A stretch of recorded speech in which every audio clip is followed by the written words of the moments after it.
Matchstick Girls' strike didn't end the use of phosphorus. The Matchstick Girls' strike didn't end the use of phosphorus. The 1888 strike was a statement against wages and conditions alike. The 1888 strike was a statement against wages and conditions alike. Organ failure and cancer were common results of phosphorus exposure. Workers lost eyes, and their faces rotted away. Workers lost eyes, and their faces rotted away.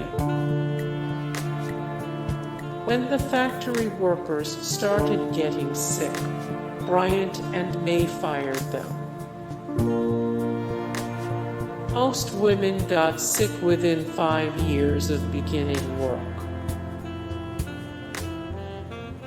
Workers were paid poorly for 12 to 14-hour days.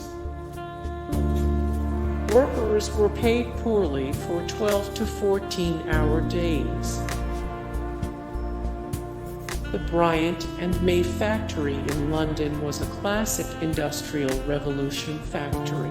Hey guys, thank you so much for the support and likes and comments down below, and also thank you so much for watching, and I look forward to see you in the next video. Then take care, bye.